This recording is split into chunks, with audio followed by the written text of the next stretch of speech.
Oi pessoal, meu nome é Lucas Berlanza, eu sou um socialista fabiano. Eu estou aqui para falar com vocês sobre esse livro aqui.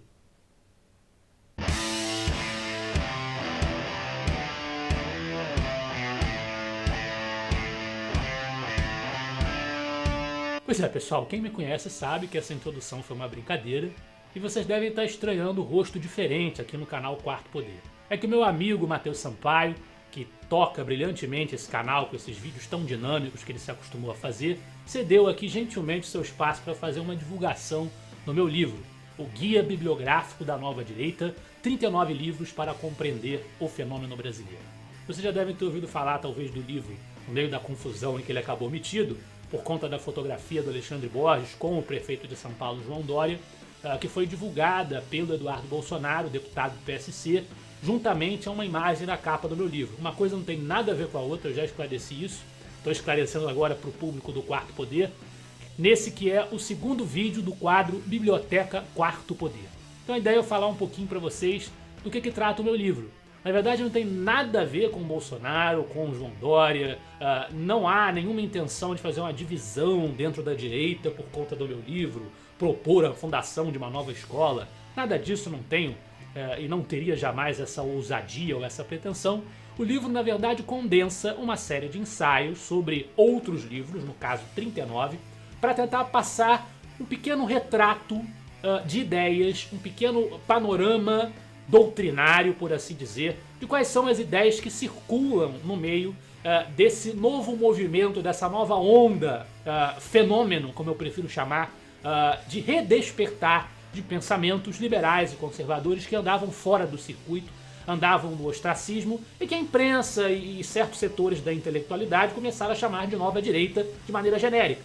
Então as pessoas se perguntam, que nova direita é essa, né? Pessoas que tiveram acesso a esse outro lado, a essas informações, a essas ideias e a esses autores, sobretudo, a essa bibliografia, e é por isso que o livro se chama Guia Bibliográfico, durante muito tempo, sobretudo desde o colapso do regime militar, passaram de repente a ver pessoas defendendo sem nenhum temor privatização, monarquia, direita, dizendo que são de direita sem qualquer pudor, sem qualquer receio, sem ficarem nervosos com a possibilidade de serem associados à ideia da ditadura, não é? Como se a tirania estivesse na direita e não houvesse muito mais o totalitarismo esquerdista, o pensamento comunista, soviético, enfim. Então as pessoas se perguntam o que são essas pessoas, o que elas de fato pensam, o que elas estão lendo, quais são as ideias que elas defendem. Será que está certo dizer que são nazistas? Nós somos nazistas, nós somos fascistas, não é? O que é de fato essa raiz de ideias do liberalismo clássico e do conservadorismo político? Através desses 39 livros, eu tento fazer um passeio, um guia panorâmico, de fato essa é a proposta, do que seriam essas ideias, do que seria aquilo que nós pensamos. O livro tem algumas divisões, eu já passo a explicar algumas para vocês. A primeira delas, origens e fundamentos das ideias, em que eu trago alguns autores que fornecem as matrizes dessas ideias. Eu tenho aí Edmund Burke falando sobre o conservadorismo britânico, que vem sendo muito lido pelos brasileiros. Eu trago alguns dos economistas da escola austríaca, Friedrich Hayek, Ludwig von Mises. Eu tenho alguns autores brasileiros que delineiam a trajetória das ideias liberais, como José Guilherme Melchior, Biratã Borges de Macedo, Donald Stewart Jr., fundador do Instituto Liberal em 1983, que está aí demarcando o início de uma iniciativa de difusão do pensamento liberal através de think tanks, através de instituições, iniciativa que nos dias que correm ganhou um novo fôlego, nova força, novo relevo com institutos como o Instituto Mises Brasil, o Instituto Liberal do Nordeste e tantos outros aí que se multiplicam Brasil afora. Roger Scruton também está na lista, o embaixador Meira Pena, centenário, que eu tento aí o tempo inteiro prestigiar as nossas referências brasileiras, os autores nacionais que desnudam essas ideias que hoje ganham força, para mostrar que elas não são alienígenas ao nosso país, ao nosso tecido e à nossa trajetória cultural. Temos também Russell Kirk com seu Política da Prudência, uma obra que fez muito sucesso no Brasil por iniciativa do Alex Catarino.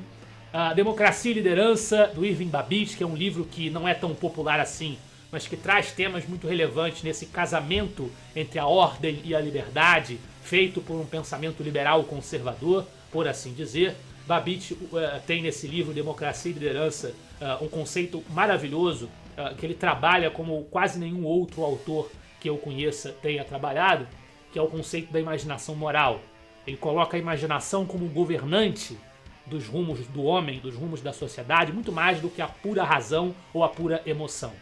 A gente tem o livro do João Pereira Coutinho, As Ideias Conservadoras, que é uma síntese brilhante do pensamento conservador sob um prisma burkeano, sob um prisma baseado em Edmund Burke. E a gente tem também A Lei, do Frédéric Bastiat, e o livro do liberal francês Raymond Aron, As Etapas do Pensamento Sociológico, que traz uma reflexão sobre os grandes autores da sociologia confrontados com o pensamento liberal, com as consequências, por assim dizer, de intervenção política, de intervenção do Estado ou de liberdade econômica dos seus pensamentos. Na segunda parte, aí dentro dessa preocupação por trazer essas referências brasileiras, essas referências nacionais, o livro traz autores brasileiros. Como entender o Brasil. É ao mesmo tempo uma tentativa de mostrar que essas ideias, de novo, não são alienígenas ao Brasil e à nossa história, e também confrontar essas ideias com as dificuldades e os desafios impostos pelas nossas matrizes culturais, patrimonialistas e estatizantes. A gente tem José Bonifácio de Andrade Silva, nosso pai fundador, Joaquim Nabuco, um dos grandes nomes do Segundo Império, da defesa do abolicionismo, com seu livro Minha Formação.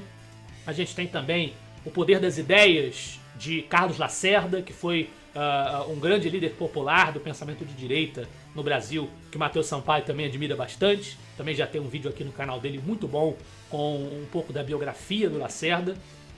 O livro do Bruno Garchagen, sobre a relação do brasileiro com o governo e com a política, que tem muito que contribuir com esse debate. O Patrimonialismo e a Realidade Latino-Americana, do professor Ricardo Vélez Rodrigues. Grandes momentos do parlamento brasileiro também, que é uma comparação da maneira com que os nossos tribunos políticos se manifestavam no passado, como eles se manifestam hoje. Os construtores do Império, com o nascimento do Império Brasileiro através do Partido Conservador e do Partido Liberal, com a obra de João Camilo de Oliveira Torres, Os Construtores do Império, mesmo é o nome do livro. Hayek no Brasil, que é um registro da passagem de Friedrich Hayek pelo Brasil, e A Lanterna na Popa, num grande ensaio sobre a obra de Roberto Campos. A gente tem também sessões menores sobre grandes ícones da política internacional, com Margaret Thatcher, com seu livro A Arte de Governar, e o livro de discursos de Winston Churchill. Um olhar sobre adversários e inimigos, que na verdade é uma sessão um pouco maior, em que eu destrincho grandes adversários, grandes oponentes do nosso pensamento, justamente para fazer essa diferença entre as ideias deles e as nossas. Rousseau, Karl Marx, Hitler, Mussolini, Fernando Henrique Cardoso como representante da social-democracia brasileira, para desfazer essa confusão de que o PSDB é a direita, coisa com que eu nunca concordei.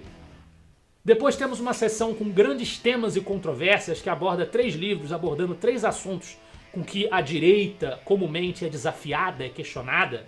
A ecologia, a questão do racismo e também a questão do socialismo escandinavo. As pessoas que dizem que a Suécia e os países escandinavos comprovam que o liberalismo não funciona. Finalmente, nós temos um olhar sobre os dias atuais, também com 3 livros. Do Por que Virei à Direita, com 3 intelectuais conservadores abordando a sua conversão no pensamento de direita. A Grande Mentira, Lula e o Patrimonialismo Petista, que já traz o debate para a realidade contemporânea brasileira, como é que as crises políticas e econômicas levaram a que esse movimento surgisse. E, finalmente, o mínimo que você precisa saber para não ser um idiota, do professor Olavo de Carvalho, que inaugura a enxurrada dessa literatura de direita no Brasil. Ainda tem um apêndice com o Manifesto Libertário de Moray Hofbauer, para que as pessoas entendam qual é o pensamento libertário, quais são as suas diferenças e relações com a nova direita. É esse o livro, eu espero que esse vídeo seja mais um a colaborar para que certas confusões se desfaçam, que vocês deem uma chance, comprem e leiam, e que vocês digam depois a sua opinião, se manifestem, que o livro venha a contribuir com o debate público, com a formação aí do nosso pensamento, da nossa busca, da nossa sede por conhecimento, por informação sobre essas grandes bases, esses grandes pilares das nossas ideias e da nossa civilização. Grande abraço a todos, até a próxima e acompanhem o Quarto Poder, que o trabalho do Matheus merece a sua atenção.